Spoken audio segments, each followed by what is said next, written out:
We're live. Good evening and welcome to tonight's meeting of the Major Applications Planning Committee.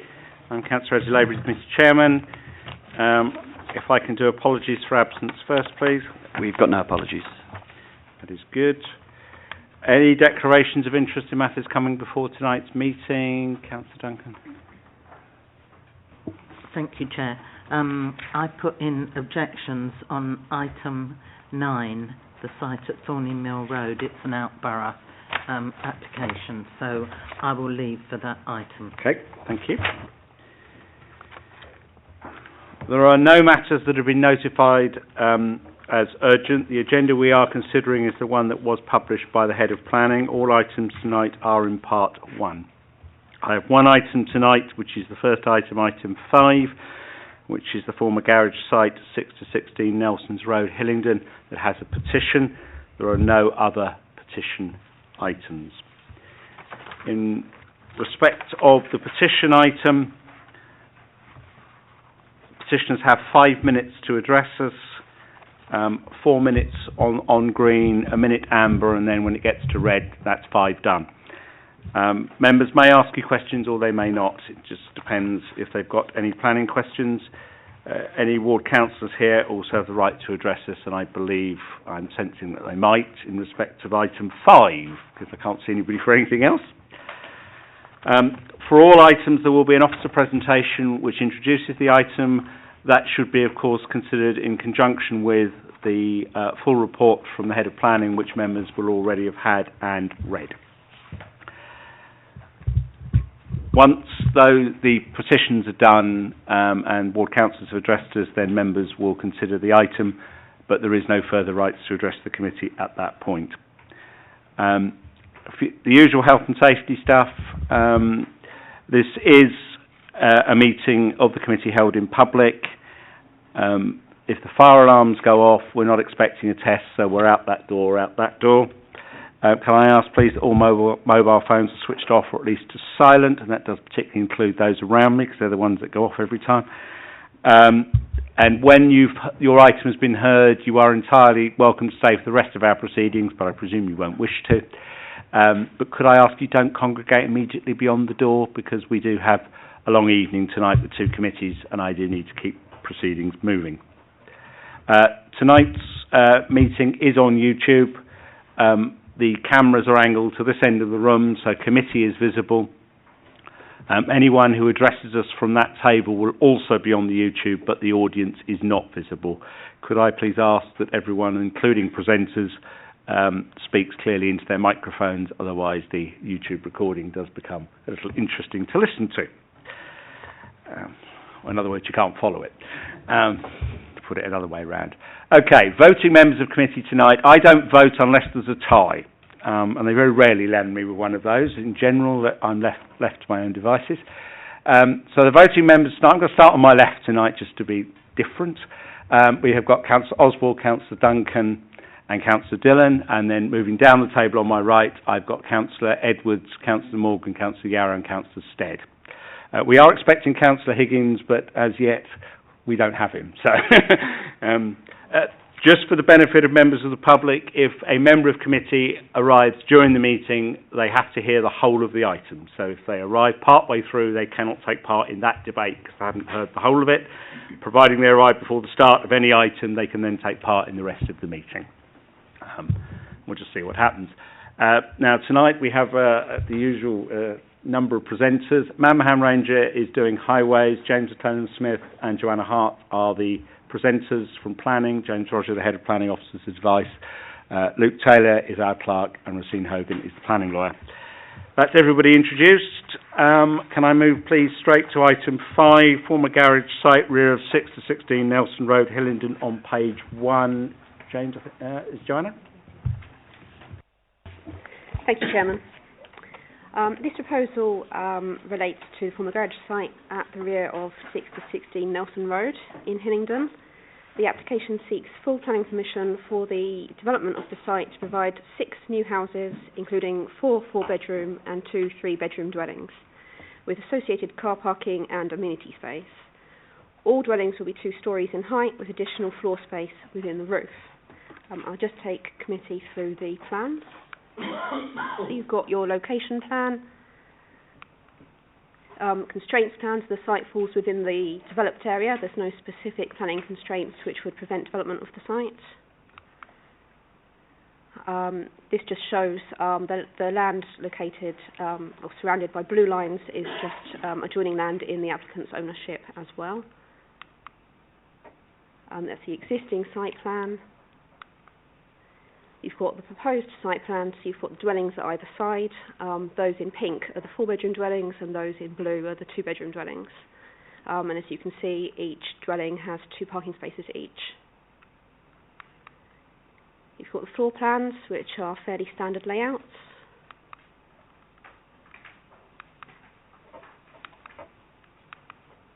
And the elevations.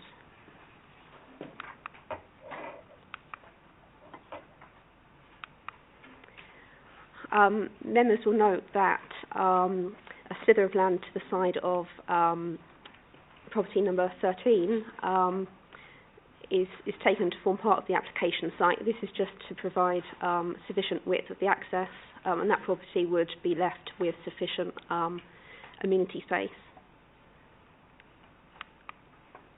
Just some site sections. You've got the aerial, and then just some photos of the site.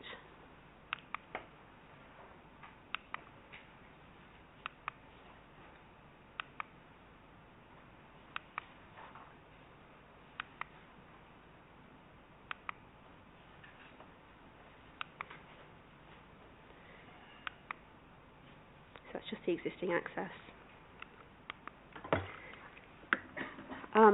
With regard to the principle of development, the site comprises vacant land which has been disused for a number of years, and it falls within the developed area as designated in the Hillingdon local plan.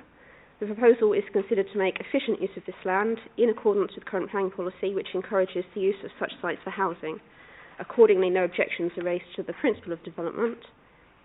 In terms of residential amenity, the proposal complies with current planning policies and guidance relating to matters such as overlooking, loss of privacy and outlook, and it would provide an acceptable living environment for future occupants. And furthermore, due to the orientation of the proposed buildings in relation to surrounding development, they would have no adverse impact on the amenity of residents of adjoining properties. Notably, no habitable room windows within the proposed development would be within 21 metres of any windows serving habitable rooms at neighbouring properties, and therefore no issues relating to overlooking arise, and the proposal is considered to fully comply with planning policy relating to residential amenity. With regard to the impact of the development on visual amenity, no objections are raised to the layout or to the size, scale, height or design of the proposed dwellings. The proposed widened access road, as mentioned previously, would take a narrow strip of garden from the side of number 13, but it's not considered that in terms of visual impact this would have any significant detrimental impact. The root protection areas of trees on and close to the site were carefully considered when the layout was designed, and accordingly the positioning of the properties ensures that the impact of the development on trees would be limited and any works required, such as crown reduction, would be minimal. It should be noted that the largest trees are located off-site. Residents have raised concerns regarding ecology, and these are noted, and a condition requiring the submission of a scheme to protect and enhance the nature conservation of the site is proposed should planning permission be granted. The existing access to the site, as mentioned, will be widened. Each new property would be provided with 2 off-street parking spaces and a secure bicycle store. The occupant of number 13, Nelson Road, is known to currently park on site. To ensure no loss of off-street parking for this property, it is proposed that a condition to ensure on-site parking for this property is provided is attached, and I'll just show you on the location plan.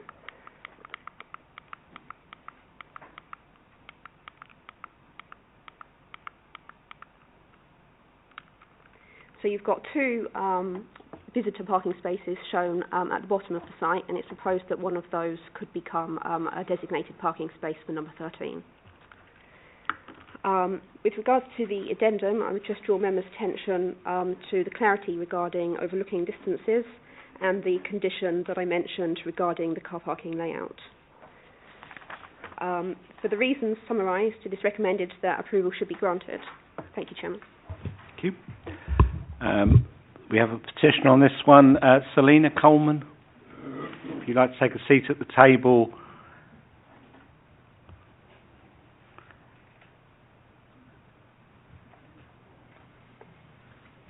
And if you press the button on the middle there, the microphone will light up, and then we'll start the timer as you begin to speak.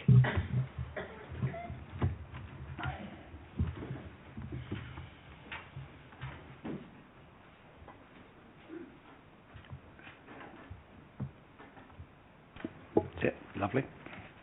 Our homes were built all around 90 years ago and were not designed for so many cars. The roads and pavements are narrow, the roads are under 4 metres wide and the pavements under 1 metre. Residents' cars are parked in the front gardens and across curbs. While passing cars can squeeze through, wider vehicles have to mount the opposite pavement. Nelson Road is a one-way street and a crescent. Long, wide and heavy vehicles, such as scaffolding lorries and those that carry plant machinery, would struggle to get through without causing damage to parked cars, fences and walls. They can weigh up to 15 tonnes each and could damage roads. Residents would be delayed in gaining access to and from their homes. Parcel and supermarket deliveries and refuse carts would be disrupted, and emergency vehicles could be delayed too. Since the park was gated and padlocked, local children play in the street. Extra traffic, especially lorries, will increase the danger to them. Building 6 more houses will only add to the danger, as more children and more cars will use Nelson Road. Parking is already inadequate. The area around the entrance to the site will be no parking, and the 3 spaces will be lost. There are plans to restrict parking outside the shops along the Uxbridge Road to 2 hours, so residents living above the shops and shop workers currently parking there will use side roads such as Nelson Road and Nelson Close. Builders working on the new houses will be bringing their own vehicles. Will they park in Nelson Road too? The drainage and sewer system in this area is already poor. Every winter, after a lot of rain, the drains and sewers become blocked. In the summer, when residents are using their hose pipes, the water pressure falls and water trickles from the taps. 6 more houses will increase the problems even more. Reading through the design and access statement, there are several mistakes. 2.2, surrounding land uses. The site is located within a predominantly residential area, comprising of semi-detached 2-storey dwellings made up of maisonettes. They are terraced houses. 3.1 states Block B is 2 times 3 bedroom houses. Plans show 2 times 4 bedrooms. 3.2 states the nearest public open space is 225 metres away off Lees Road. This is Hillingdon Primary School playing field. And 5.2 mentions number 12 Fir Tree Close. There are only 6 planned houses. The large oak trees provide great beauty to the local area. Studies have shown that looking at trees can reduce stress levels. With the traffic and parking problems and so many families living in a small area, to take away the view of the trees will take away the best thing about living on the estate. Trees are known to reduce chemical pollution from the air, and large healthy trees have the greatest per tree effects at pollution removal. They also help to drown out noise pollution. Noise levels could increase and air quality fall if the trees are damaged by root interference, cut back or removed. Although the oak tree planned to be felled is not one of the giants, it's still a fair size and around 100 years old. Nationwide, oak trees are under threat from acute oak decline. Tree preservation orders have been applied for by our local councillors to help protect these ones. The birdsong will be drowned out by the high brick buildings. Sunlight will be blocked from gardens and privacy lost. Some residents will have windows facing directly into their gardens, only metres from their back fence. Screening trees will not be tall enough for many years and will deprive existing shrubs of water and sunlight. The plans are not clear what species of screening trees will be planted or what will happen to the side pathways, now overgrown, leading to the old park. Residents are concerned that these will be cleared for pathways to the new houses. Access to the land has been limited since the park was gated and locked. This has resulted in an abundance of plants and animals as they are largely undisturbed. Wildflowers and grasses flourish here. Residents have seen bats and slowworms, both protected species, and many other animals, including the endangered black bee. The oak trees and grassland provide a perfect habitat for the large variety of flora and fauna. To destroy this wildlife haven would be a great loss to the local area. We all feel that the area is already overdeveloped and do not want to see the only green space built on. The plan is out of character with the existing houses, and increased traffic will cause disruption and endanger children playing. Thank you. Do members have any questions? Councillor Oswald. Thank you very much, Chairman. Thanks very much for the petition. You mentioned poor water pressure. Yes. Have you tried to do anything about this? Have you been in touch with your supplier about poor water pressure? We're council tenants, so we don't know. Doesn't make any difference. I don't know who the supplier is. Okay. All right. Thank you.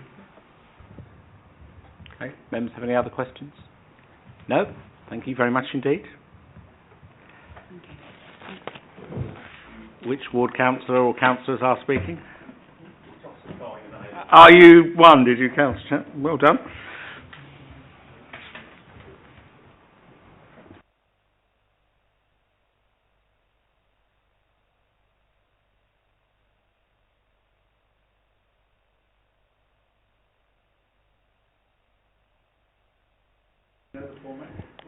Vaguely aware, yes. Thank you, Chairman. I'm here to speak against the officer's recommendation and hope that the committee will reject this application. We fully accept that there are pressures on housing throughout the borough, and while we would have preferred this area was retained as a green space and leisure area, we can understand why it's an attractive site for development. However, the proposed scheme is too large and overbearing and is out of character with the area. In particular, the houses all have rear dormer attic windows. Houses 1 to 4 will overlook rear gardens in Nelson Close, and houses 5 and 6 will overlook Nelson Lane sheltered housing bungalows. Not only will they overlook these rear gardens and properties, but their height will also overshadow the properties and block out sunlight. However, our main issue is with access to the site, which is via a very narrow single-lane alleyway, which makes a very tight T-junction with the one-way street on Nelson Road, which in practice is equally narrow due to the cars parking on the road. While normal family-sized cars may be able to negotiate the 90-degree turn, larger vehicles such as refuse vehicles, delivery vehicles and in particular emergency vehicles will not be able to access the new road. Also, all along Nelson Road, residents already have to park on the pavement as parking is so inadequate. They're just about managed now, though I'm sure they disagree on that point, as the main road is residential only and doesn't act as a through road to other housing. However, by making Nelson Road a through road to the new proposed properties, the road will not be able to cope. Contrast this, if you will, with Nelson Lane next door. There are 10 bungalows grouped into pairs, making a very good sheltered housing scheme. The road itself, although it looks after 10 houses, only requires 4 to 5 parking spaces, and there have never been any parking issues relating to that road. Equally, they are low-rise buildings and do not encroach or overshadow adjacent properties. This sort of scheme would be much more suitable. In conclusion, the current proposals will be overbearing and out of character, and they will deny sunlight and daylight and reduce privacy. They will also cause congestion on adjacent, already crowded streets, and the new properties will be inaccessible to larger emergency or refuse vehicles. On that basis, I would ask you to reject the application. Thank you. Thank you, Councillor. Do members have any questions? No. Thank you very much. Okay. I'm going to let me start this one off. If I can ask Mamman to comment, please, on the access issues. The construction issues we can deal with separately, but can we discuss, just double check the swept paths for refuge vehicles, emergency vehicles, all the standard stuff? It is standard stuff with junction improvements. The auto tracks for refuse vehicles work. The council's refuse vehicles 10.5 meters wide, so emergency service vehicles can also access the site. Okay. Can I ask the councillor raise a question on overlooking, overshadowing? Can we just clear that one? Daylight, sunlight, I'll pick all that up in one nice, neat package, if I might. Before Joe does that, Chairman, can I make a sort of general point relating to whether this is an overdevelopment of the site, which I think is quite important. I was interested that the ward councillor referenced the 10 units off Nelson Lane, because that's actually a similar size site to the site before you. And the 6 dwellings that are proposed as part of this site are unusual in one respect, in that the development falls below the minimum normal density requirements for housing sites. So members are familiar with the Mayor's density requirements that have a range of minimum to maximum, and normally when something's beyond the maximum, committee start to analyse whether it's an overdevelopment of the site, because that's often indicative that too many units are proposed. One thing, and it is cross-referenced in the report that members should be aware of on this side, is actually falls below the normal minimum, but officers think that there are special circumstances because the proposals seek to avoid impacts on some of the big surrounding mature oak trees, and in avoiding adverse neighbour impacts, the proposals have actually fallen below the normal density requirement. So there's a bit of background and context I just wanted to give before my colleague directly answers the question. That's helpful, James. Joanna? With regard to the overlooking and overshadowing issues, as already mentioned, the development does fully comply with council standards. The nearest habitable room windows of adjoining properties are well over 21 metres away from the habitable room windows in the proposed development. The nearest properties are 16 metres away, but they face a flank, the side where there's no windows, which again complies with our standards. So in terms of overlooking and overshadowing, all council's minimum standards are not just met but exceeded. Right, who wants to take one forward then? Who wants to say anything else? Councillor Edwards. A couple of points. Firstly, maybe I may assist. I haven't picked up that it was a one-way road, so we're in and out. But the turning here is asymmetrical in that a corner's been taken off of 13, but not off of 12. And I presume that's to do with land ownership issues. Why was it felt necessary to take the corner off of 13, but it's still feasible to operate with the corner there on 12?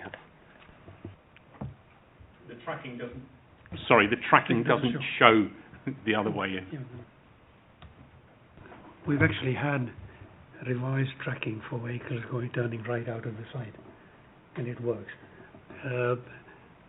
And what that shows is that the curved radius on the footpath, there's got 2 radii. One is where the pedestrians stop or general traffic comes out, and then there's a slight extension to it which has got an override area over which lorries' wheels can go over. Thank you, that has been helpful. A couple of issues. One, a question. Can officers confirm that the front of each premise, 25% is soft landscaped?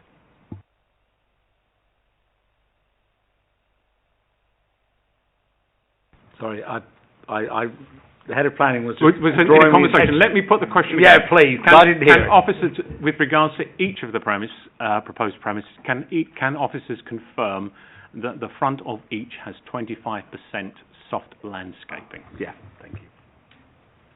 Yeah, go on. You'll go. Yeah, I mean, I'm not sure the exact calculation has been done, but as can be seen from the proposed site plan, each dwelling does have 2 parking spaces and an area for landscaping, and I would suggest that at least 25%, looking at the proposed site plan there, would appear to be available for soft landscaping. It would be helpful to have confirmation from officers that each dwelling has 25% in accordance with our requirements for residential extensions. Let me just move on then to another point, and that is with regards to the accuracy of the plans themselves. My interpretation of the stairs into the loft of Block A, which is the 4-dwelling block, has the stairs positioned against the party walls between the 3 and 4 bedroom. If you go up, you'll see that the stairs are there positioned against the party walls of 3 and 4. If you look down to the actual the first floor level of that block, you will see that it's in fact shown as bedroom. So there appears to be an inaccuracy in the drawing of the plan. It doesn't appear to me to be fatal, and might be something that delegated authority could resolve. But at the moment, these plans don't appear to work for me. Who's taking that one?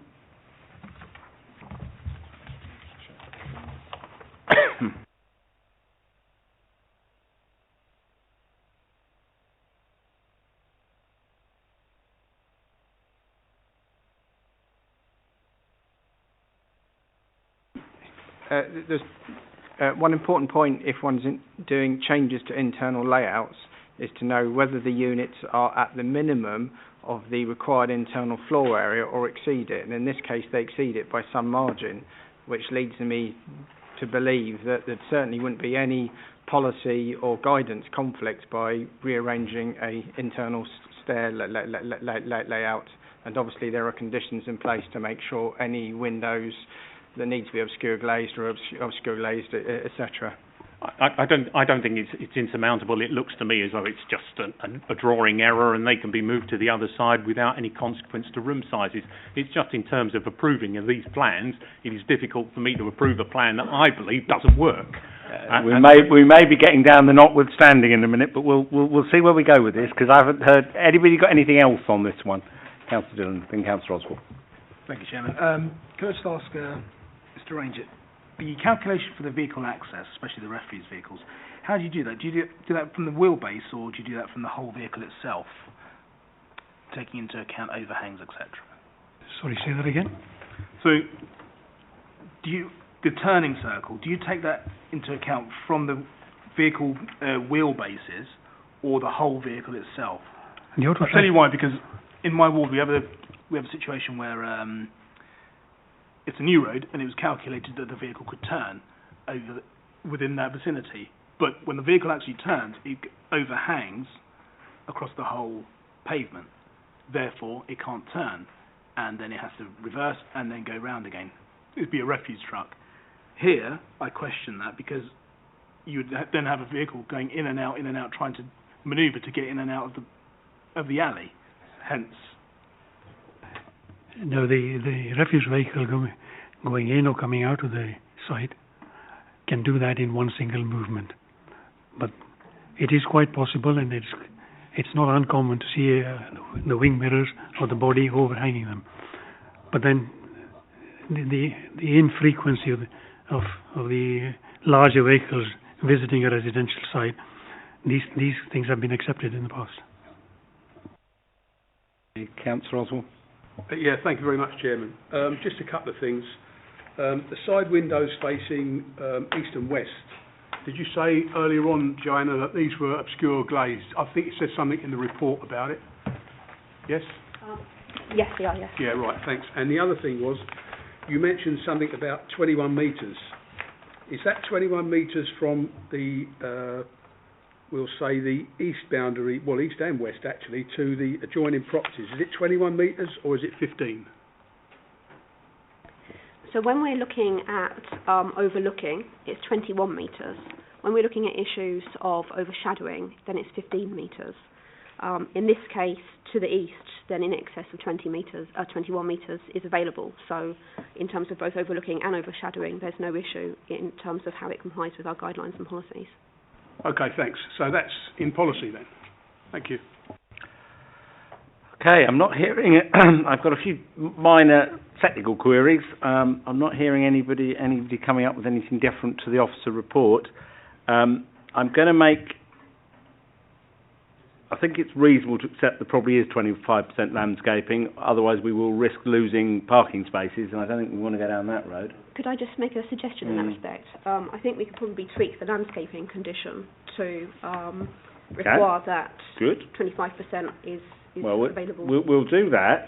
We also need to do, notwithstanding approved plans, ask the head of planning to review the staircases. I accept that there's more room in these houses than the minimums, therefore it's going to be possible to do it, but the plans do need ultimately to get corrected.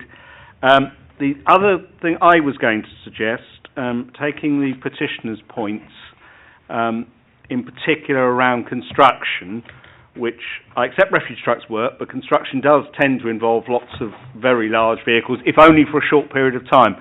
I would think, and I normally leave it off, but I would have thought on this site it would be appropriate to add the construction management plan condition so that they actually have to prove how they're going to do it. And as a model for that, in fact, that next application has one in it. The following, on page 37, 38, condition 18 of the next application has a construction logistics plan in, because it's a larger site. But I think on this one it would be appropriate to add it to this one, just to ensure that it is all thought about before people do it. Councillor Oswald? Yeah, thank you very much, Chairman. Yeah, with that, I'll move the officer's recommendation. And as far as the petitioner is concerned, your supplier is Affinity Water, and you are entitled to ask them to check the pressures on your road.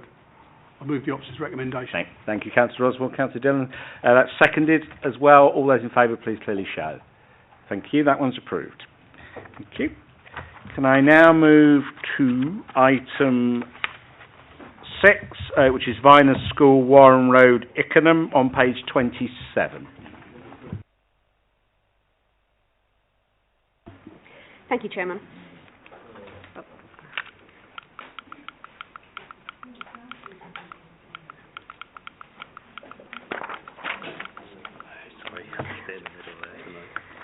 This application seeks full planning permission for works associated with the expansion of Viner School in Ickenham.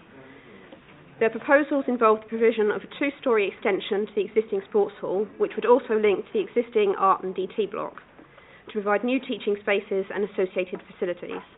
The proposals also include the provision of a new all-weather pitch, reinstatement of an existing cricket wicket on land owned by the school at Hillingdon House Farm, reorganisation of the existing access and car parking arrangements, provision of additional cycle parking spaces and ancillary development.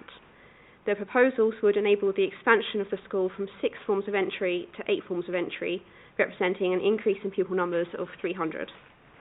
I'll just take members through the slides. So in terms of the location plan, this here shows the proposed school site and also the school's off-site playing fields at Hillingdon House Farm. In terms of the constraints plan, the site is in the green belt. I don't have a constraints plan for the off-site playing fields, but I can confirm that they're also in the green belt, and that's the only designation. You've got the existing site plan there, which shows the school again and the playing field. And then you've got the proposed site plan, which shows at this end you've got the proposed building, which sort of tucks in behind the sports hall there and links to the DT block, which is there. You've got the all-weather pitch, which is up this end. And then off-site, you've got proposed cricket wicket proposed over here. That just shows, obviously, the school site on a slightly larger scale. I'll skip through the existing floor plans quite quickly because no changes are proposed to those. And then you've got the proposed ground floor plans, which, as mentioned, comprise classrooms and ancillary facilities such as dining hall and admin space.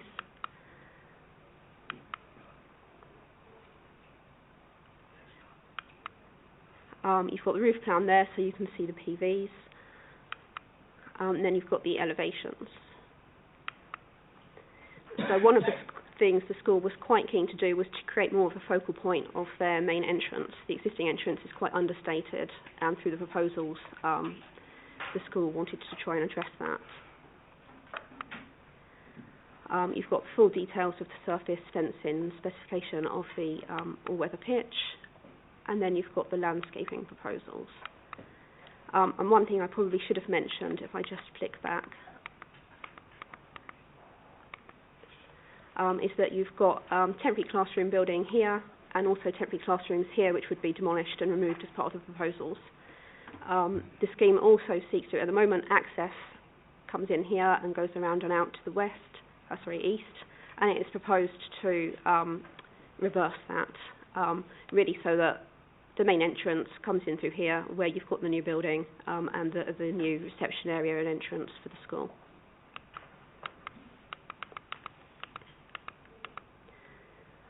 So you've got the aerial photo, which shows the school and the playing fields.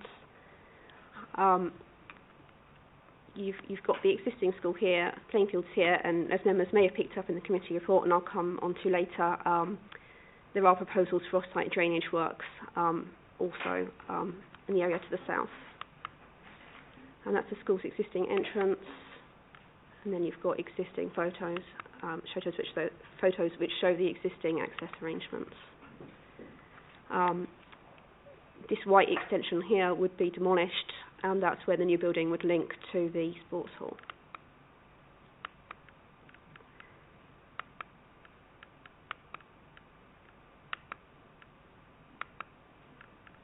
And then you've got the playing fields where the all-weather pitch would be located.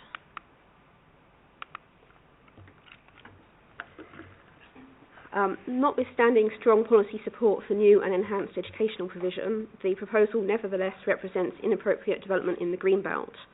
However, a comprehensive planning statement has been submitted in support of the application, which sets out a robust argument for development based on educational need, lack of alternative available sites and community benefit. Officers are satisfied that the applicant has sufficiently demonstrated a case of very special circumstances sufficient to justify an exception to Greenbelt policy. The development would also result in the loss of natural turf playing field, and it should be noted that Sport England have maintained an objection to the scheme on this basis, on the basis that the proposals do not offer sufficient benefit to sport to offset this loss. However, the applicant has set out comprehensive justification for proposals, and a host of mitigation measures are proposed, including provision of an all-weather pitch, a new cricket wicket on the school's playing fields at Hillingdon House Farm, and also a financial contribution towards drainage improvements at Hillingdon House Farm, which I pointed out to you when we were going through the slides. Officers are of the view that notwithstanding Sport England's objection, that sufficient measures are proposed to offset the loss of playing field and justify an exception to policy, particularly when considering the educational need for the development. Therefore, notwithstanding the site's Greenbelt location and Sport England's objection, no objections are raised to the principal development in this location. In terms of the design, the proposed extension will be of a modern design, and through the use of metal and timber cladding, it seeks to provide the school with a new focal point, particularly for its main entrance. Its size, scale and height would be in keeping with that of existing buildings across the school site, and no objections are raised on design grounds. The location of the proposed extension is such that it would have no detrimental impact on residential amenity in terms of overlooking, overshadowing or loss of outlook. Although in excess of 30 metres from the rear facade of the nearest residential property, the all-weather pitch would be located in close proximity to residential gardens. However, proposed landscaping would help to screen views of the proposed fencing, and conditions are proposed to ensure that noise from the facility can be appropriately managed. In terms of traffic and parking, the scheme proposes to reverse the direction of flow of traffic through the site and reconfigure the parking layout. 100 car parking spaces and 166 cycle spaces would be provided, full details of which would be required by way of condition. The proposed parking provision is considered to be acceptable, and it is not considered that the proposal would have a significant impact on the local highway network. Accordingly, no objections are raised on highway grounds. In terms of drainage, the site does not fall within a flood zone or a critical drainage area. However, the Council's Flood and Water Management Officer has raised concerns that insufficient information has been provided to demonstrate that the proposed drainage strategy is feasible. No objection is, however, raised in principle to the strategy, and the applicant is in liaison with the Flood Officer regarding this matter, and this is reflected in the Officer recommendation. In terms of the addendum, I would just point members to an amendment to the landscaping addition, just to clarify the number of car parking spaces proposed. Just a correction to a typing error, and then I won't run through it in detail, but you've got Sport England's follow-up comments, which, as mentioned previously, maintains their objection. For the reasons summarised, it is recommended that approval should be granted, subject to resolution of the drainage matters, the relevant referrals to the GLA and Secretary of State, and appropriate conditions. Thank you, Chairman. Who wants to start me on this one? Don't all hurry. Oh, Councillor Oswald, thank you. Thank you very much, Chairman. Yeah, having read the report, it seems that it's in policy and it's something that's obviously needed, so I'll move the officer's recommendation. Okay, Councillor Stead. Thank you, Chairman. Looking at the report and what they want to do with the school, I don't have any problem with it being in the green belt. It's within the boundaries of the school existing. So I go with the officer's recommendations. Okay, before I move that through, does anybody have any other issues they want to raise other than supporting it? No? Oh, in that case, all those in favour, please clearly show. Thank you very much. That's that one done. I move to item 7, Little Britain Lake, Packy Boat Lane, Cowley. And I got that right. Thank you, Chair. Good evening, everybody. So, item 7 on your agenda is for an application for a footbridge spanning a branch of the River Colne connecting the existing picnic area, which is accessed from Old Mill Road, to a council-owned island formed in the spit between the river. The footbridge intends a twofold purpose, which is to provide reliable access for the Environment Agency to the weir facility situated across the river, and also to open up the island for recreation purposes. The council is the applicant for the site, and this is council-owned land.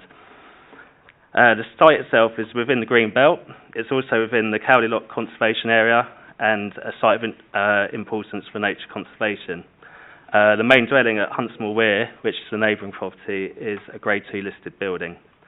The footbridge represents a use that is compatible with the green belt due to the fact that it is for recreation purposes. It also accords with local, regional and national policy which seeks to open up access to open spaces for the public. The footbridge would be flood tolerant and satisfy the requirements of the Environment Agency. It would be constructed in timber and steel and would have very minimal visual impact due to its modest scale, and I'll take you through the slide shortly to show you this. It would not appear incongruous in a riverside environment or out of keeping. It would be positioned in such a way that it would have minimal impact upon trees and existing vegetation on the island and at the picnic area. The level that the footbridge would be raised above the level of the ground would not afford intrusive views towards neighbouring property. I'll take you through the slides now. This is just the location plan to show the general location of the site. The constraints plan here, as you can see, shows that it does fall within a greenbelt area. It is also a conservation area, which I don't think is necessarily shows up well on that plan, but I assure you it is. This plan shows the blue-edged area, which just gives you an idea of the extent of the council-owned land, and the site is within that area. It's just a site plan there, existing site plan, and here we can see where the bridge would be installed. This is an elevation drawing of the bridge, showing that it's got a very gentle slope on it, and it's just a very gentle arc. And then we just have more of a context drawing here to show it in situ. Here we have an aerial view of the site. You can see, obviously there's a lot of trees there, but the island is here, and this is the picnic area to the side. Just down there, sorry. Here we have a view looking up alongside the footpath that makes a circuit and also follows the course of the riverbank. You can just about see the weir there upstream. This is just a view of the picnic area to the side of the site. Here we can see roughly where the bridge will be attached to the bank on the eastern side of the river. And here you can see the extent of the river that it will cross. It will land on this part of the bank here where there's no trees, just sort of brambles and scrub. And then just a view looking towards the island with the picnic area in context. I'll just draw your attention to the addendum where there have been a couple of items noted in relation to additional comments received. And I will leave you there. Many thanks. Could I just, before we open this one for debate, could you just deal with some of the environmental issues, in particular what will be required in terms of environmental permits for this one? Thank you, Chairman. Yes, so the Environment Agency will separately require, under the environmental permitting regulations, a flood risk activity permit. Now, I would add on what I'm actually going to do is effectively read from page 85, if that assists members. And so because of the proximity of the works to the bank of the River Colne, one aspect of that, it deals with ecological information, and so as part of the flood risk activity permit, the council as applicant requires to do a water vole survey on the riparian areas, if I pronounced that correctly, affected by the work. So it's just to add that there is a separate process that would, to some extent, address ecological issues, and that's explained in informative number 3. Thank you, Chairman. Okay, I'll open this one up. Who's starting me off? Councillor Duncan, please. Yeah. I think that probably most of us have received this document from a local resident, I believe, which contains a lot of information. I have looked through this, I think possibly we all have, and it does raise a number of points. One of the things it seems to be, and there's documentary evidence here, that there's already access for the Environment Agency, and giving access to islands, you have to be very careful about that, because they are, by their very nature, great habitats for protected species. Where human beings go, there will be impact by human beings. And we've had other islands in the Colne where there has been access to them, but it's been restricted. So it's been restricted to people, you know, studying ecology, to students, maybe to parties of school children to go and point something out. And it doesn't appear that there's anything like that in this proposal. So when you said it's to give public access, presumably that would be to anybody at any time, would it? Could I just clarify that point? Yes, there's no actual restrictions suggested at this current time. You have to bear in mind the island, if I get an image of it up, is heavily treed. We're looking ahead. This isn't a conservation area, so any removal of those trees would require separate application to remove the trees. Obviously, we have duties under the Countryside and Wildlife Protection Act as well, but I take on board what you're saying there. I don't know if, James, you have any comments on this? Well, there's a simple answer to the question in that the application being put before the committee doesn't have any restrictions in terms of access across the bridge. Thank you. Well, having clarified that point, I have to say that I would be opposed to unrestricted access. These areas are very valuable. We have to remember that we have got greenbelt land, but we are still in Greater London, and so they are extremely valuable. Yes, it's heavily wooded, and because of that, there's a variety of forage material that will sustain all kinds of species. I mean, do we have a full audit of all the species on this island? Because otherwise, to just allow people to go in without even knowing that, we don't know what we may be compromising in some way. So until that was known, I would be uncomfortable about allowing that kind of access. That's my own view, anyway, initially. Thank you. Well, I've got hands coming up all over the place now, so let's see what comes out next. I'm going to start at the bottom and work my way up. Councillor Yarrow first, please. Thank you, Chairman. Well, I'm not going to repeat everything you've said, Janet, because I agree wholeheartedly with what you said. And I think my initial thoughts when I looked at this report was, why? Why are we wanting to build a bridge? There was nothing actually mentioned in this report as to why it was going to be there. We got the answer from the officer, and his words were, we need the access to open up the island. Well, if you're going to open up an island that hasn't been opened up for 200 years, it will have its consequences, and I'm certainly not happy without having an ecological survey about what it really means. And if you look at the photograph there, where the bridge is going to stretch across and go into all that bush, well, they're going to have to cut all those bushes. They have to be cut down if you're putting a bridge across. But so it's not a question of getting permission to do it. We're going to, if we approve it tonight, then it has to go in there, and they'll have to be cut down. And I really think we need more information on this, so I would fully support what you said, Jenna. Councillor Edwards.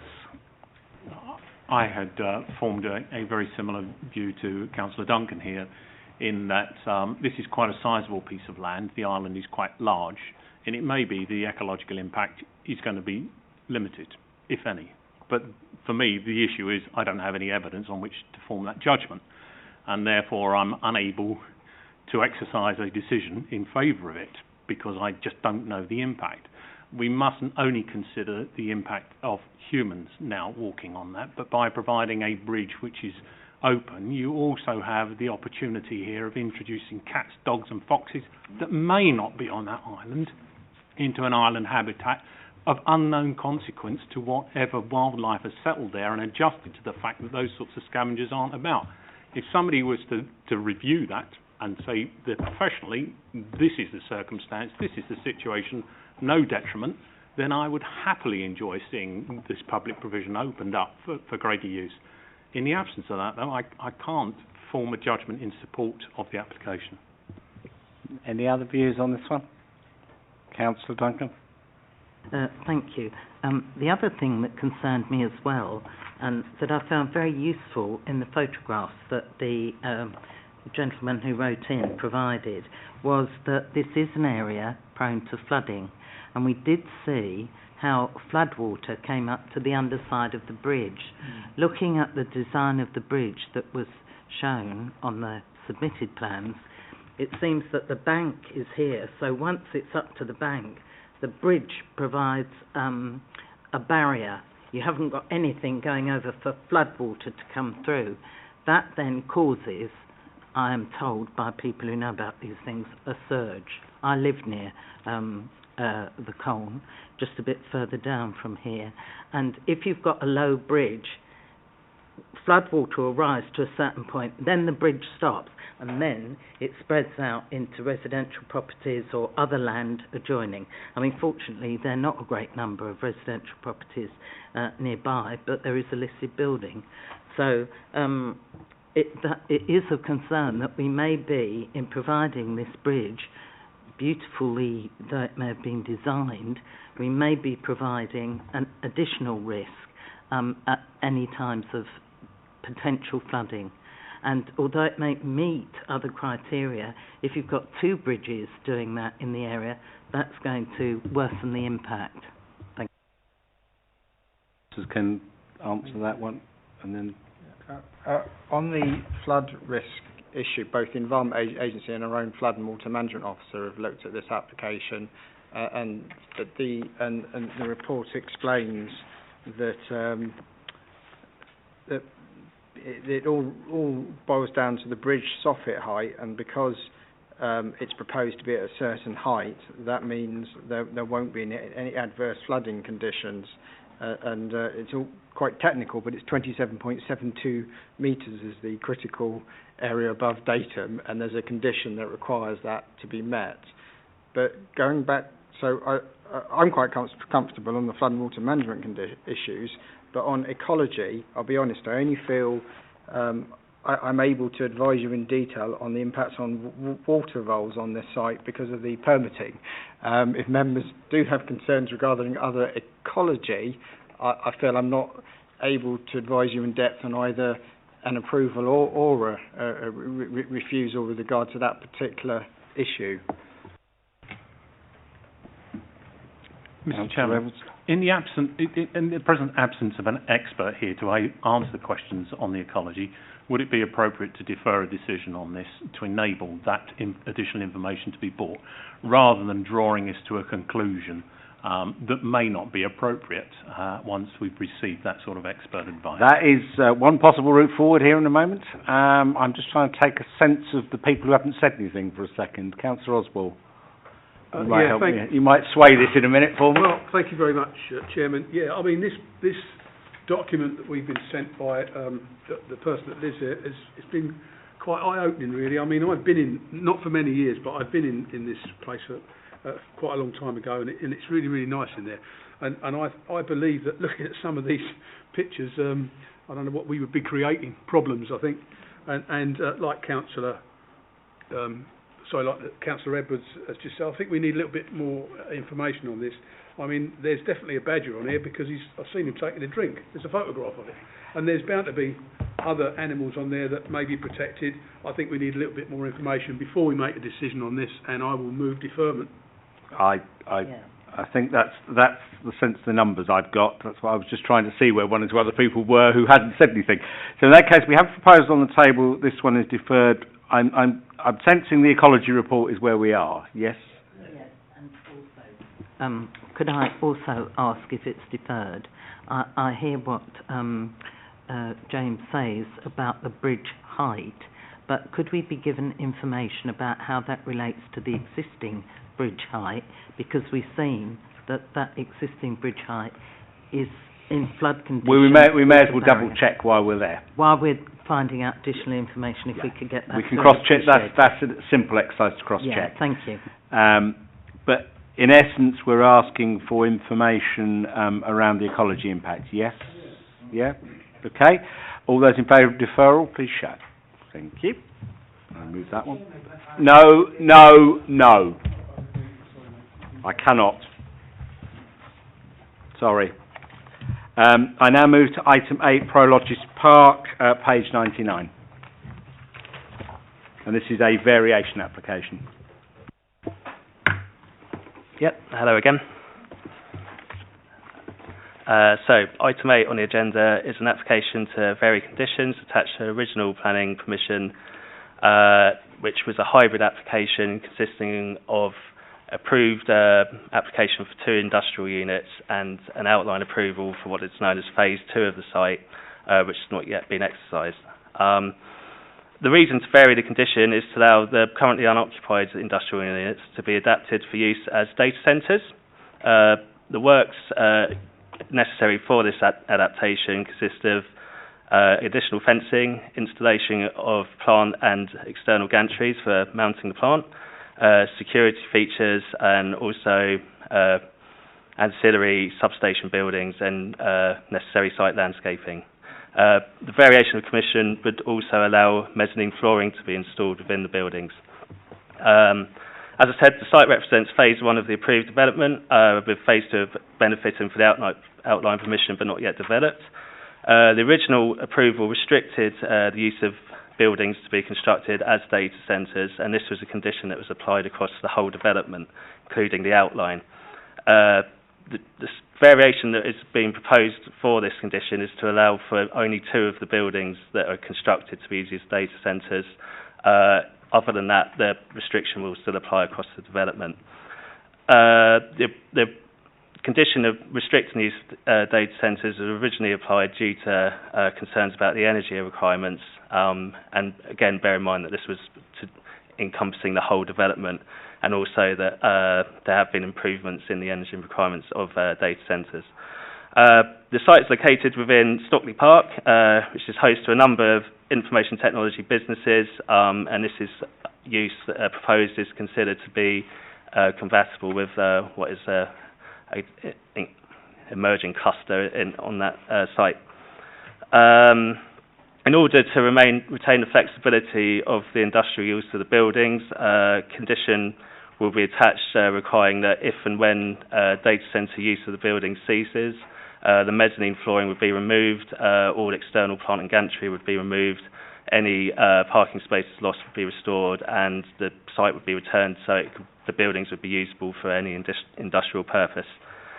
The alterations and additions to the buildings would reflect the existing industrial appearance of the building, and the visual impact within the street scene would be softened by appropriate screening, including a full-height green wall on the southern boundary, which would augment with the landscaping that is characteristic of Stockley Park. Any additional security fencing would also be augmented with additional landscaping. I will just take you through slides now, showing the location and appearance of the buildings. So this is the site as a whole. I'll move on and show you the phases of the development shortly. We have the constraints plan here. You can see that these are the 2 buildings cited here.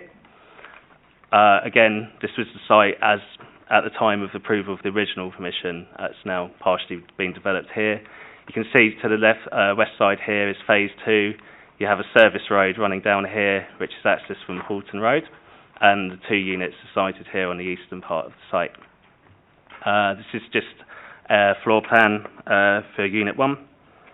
I'll move on and show you more detail of the additions, but primarily you'll see here, this is where the gantry structure would be located, in which necessarily plant for the operation of the data centre would be located. Just like to mention as well, this area here where the gantry will be provided is not a parking area. This is a hard surfaced yard that would have been used for loading, unloading with the units. The parking area for the unit is here, and for space to be largely retained. I'll also point out that TfL will see that there's an over provision of parking, if anything, for the site, so there's no concerns with regards to parking. You can see just the external appearances of the building here. As you can see, it is an industrial building. The gantry projects here, and you can see a screen wall here just to soften the impact of that, which provides a continuation of the pattern of the cladding on the industrial building. Here you can see just further details of the landscaping really of the site. This is the second unit, and again a similar adaptation will be performed on the building, again with a gantry area for the installation of plant here. This area shown in the violet colour is the electric substation buildings, to which there's no full design yet, and that's something that will be conditioned. This is just the elevations now of Unit 2. You can see, right down at the bottom here, there's the green wall that would be installed to the side of the gantry there. This is just a better image of Unit 1, showing again how screening will be applied to the site. And here is Unit 2 at the southern end of the site, showing the green wall, landscaping and such.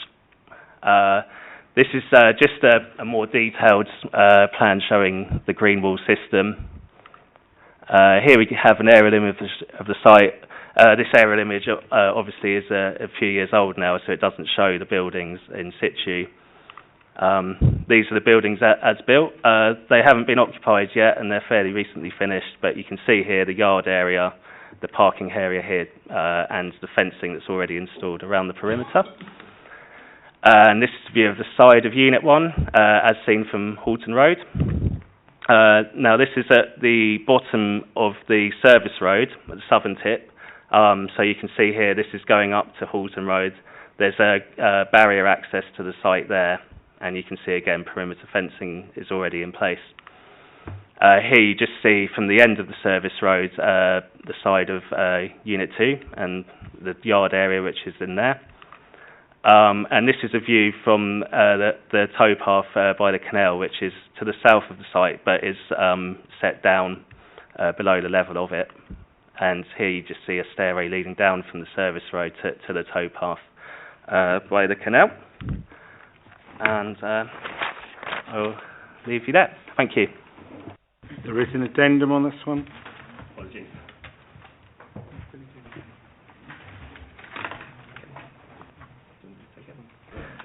So yeah, just draw your attention to the addendum. We did receive revised plans, which showed a slightly different arrangement to the fencing. Those plans were included in that presentation there, and also there have been some tweaks to the conditions which are listed on the addendum there, but nothing substantial from what was in the report. Councillor Edwards. Thank you, Chairman. I think the council should be very pleased that companies are wishing to locate in the borough in this way, a modern industry that's going to be with us for some time, and interestingly, not airport dependent upon closeness to the airport. So I think that it's very, very favourable. To me, I would be very pleased to go with officers' recommendations on this matter. Okay, I've got two hands. I saw Councillor Duncan first, now to Councillor Oswald, but I'll hold that, Councillor Edwards, in case I don't get any other objections to this. Thank you very much. Yes, I too welcome this. I think data centres are, they're growing up there and they're needed. Because the substation compound is at the end of the canal where people will be walking, I know you probably won't see this, but I'd just like the planting to be beefed up around that a lot more, please. I think the green wall is a good, good feature. So I welcome that. The other thing I would just mention, as we're on this application, there's a footpath that was installed on the western side, which goes down to the towpath, and I don't believe, my colleague, Councillor Edwards, may know this, but I don't believe that is usable for wheelchair users. So I would like that to be checked out, because it is a public link from Horton Road. It was always part of this, going right back to the GlaxoSmithKline development, and that was always going to be a public footpath for everyone. And I noticed it's a bit of a steep incline, but probably would still be okay.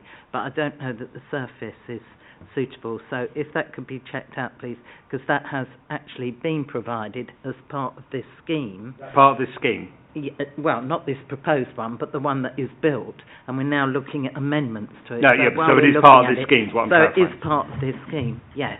Okay, Thank you. If I can just give a quick answer, I think the first matter you raised is something that could easily be encapsulated in condition changes you're happy to delegate to me. And the second one, I think we would ask Ali Kashmiri to investigate on behalf of the committee, because it's separate from this particular application. Thank you very much. I'd appreciate and that could be put in the committee minutes if members wished. I'll take a general sense on that such in a an moment, action but to occur. I suspect. Councillor Oswald, did you want to come in? Yeah, thank you very much, Chairman. I agree with Councillor Edwards. I think it's nice to have premium business parks. We've already got one, which is Stockley, and now we could possibly have two. So, yeah, it's already been moved. I'll second it. Okay, so let me just take a committee sense. I suspect committee would like it minuted that we'd like the access officer to review that if that path was supposed to have been accessible in the original plans, is it? I think I've got my question the right way round. And the other is to ensure that the landscaping around the substation is substantial. There is a landscaping conditions that should be picked up, but I think we might just tweak the emphasis. Councillor Edwards, do you want to add something more before I put it to the vote? Just wondered whether or not we might consider the timescales that are in here under conditions. They are very, very tight for a development. Whether or not we should be extending them. It's already... Which timescales are you looking at, Councillor? 3 years from 2015. It's already well underway. Yeah, sorry, I should have explained this more fully. With regards to the conditions attached to the permission... These are the originals, aren't they? Yes, up to condition... Sorry, bear with me. Up to condition... So the bulk of these, including the times, were the original ones as imposed? Up to condition 27, up to condition 28. These were the conditions attached to the original approval for the hybrid development. So in most circumstances, I know it's a bit clunky maybe the way it's done, but there is an informative just to say that most of these conditions have now been discharged. Okay. I thought that actually they've got to bring forward proposals for phase 2 development. We're saying you've got to do this within 3 years from December the 14th, 2015. And we're saying that now. I wonder whether hang on. The head of planning will help. There's a couple of points. If the applicant just wanted to vary timing, that could be a quite straightforward planning process in itself. So I don't think I think that's something that would be straightforward. But I have just picked up that some of our reasons for these key conditions do need to be tweaked slightly so that they are fully compliant by mentioning relevant planning policies and the Act, etc. So if you could delegate that to me. As long as they're not required to come back before the committee for one, no, that's fine. That's all. There is a general, because this is a 106 one, Part F of the recommendation just does say give a slight bit of delegation to me to tweak conditions, as long as members are happy for me to correct the reasons. If there's one particular condition that the applicant raises an issue with the timescale and there's a marginal 3 months additional comfort or something. If that's something members wish to delegate to me, I think we would be happy. I think what the council was trying to ensure is that the thing doesn't fall flat because we end up with too tight a time scale on it, which I think is in everyone's interest. Right, we have it proposed, we have it seconded, we have the necessary changes, I think. All those in favour, please show. That one's approved. Right, item 9, and Councillor Duncan is leaving us. And on her way home, I think, possibly. This is an out-of-borough application where we're being consulted, so it looks slightly different to normal. Do we need a presentation on this one? I'll move the officer's recommendation. Absolutely. Right, there's a mover and I heard a seconder. All those in favour of supporting the officer recommendations, please clearly show. Thank you. Right, that's 10 past